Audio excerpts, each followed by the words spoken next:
What's up, everyone, to another video, Full Speed Impulse, and today we're back with the Kl110, and we're putting a rear spring in here. Pro wheel rear shock. Now, we run a lot of DDM in our rear shocks, being 250 pounds, 300 pounds, 350 was just way too stiff. 250 has seemed to be like the money spot. Nice, soft, but still firmer than stock suspension. Great for the woods and trails and all that stuff.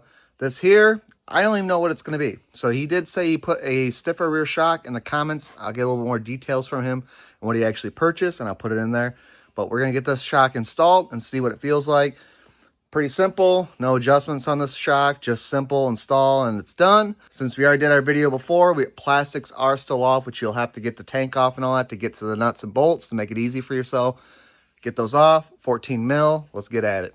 All right, so just so you guys don't struggle here, getting your rear shock out without removing the fender, it is a little bit difficult, but what you could do is you put your knee here, you're going to compress that down, and she'll slide right out. So if you guys have any difficulties with that, that's all you got to do. Put your knee, compress that down, you get that right out. So just kind of see how the shock came out, see how they got the body here, and then the top of the shock here.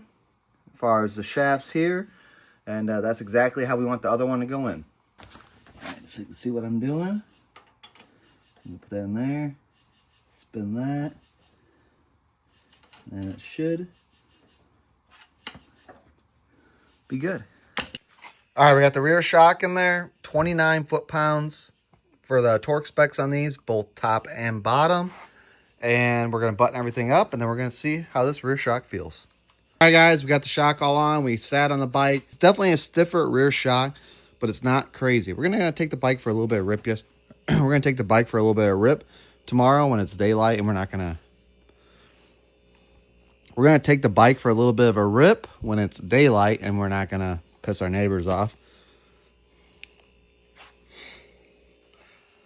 We're going to take this bike for a little bit of rip to really get the feel for the rear shock, but just like the DDM, it's actually a little bit smaller than what your stock Kl110L rear shock is, which is nice actually because it dips that rear end down.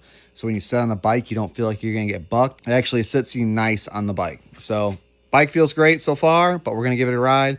Stock suspension in the front, I would, if it was my bike, maybe adjust that down the road, putting either stiffer springs in the front or going to the TB parts forks, which you guys know we like because we got that on our setup.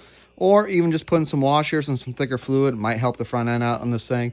But for being a pit bike and just like ripping it, it's going to do the job. All right, guys, but that's it for this video. I hope it helps you out making a decision whether you want a DDM or a pro wheel. Not a lot of testing on this pro wheel yet, so in the comments and all that, and sure other people maybe had experienced the pro wheel.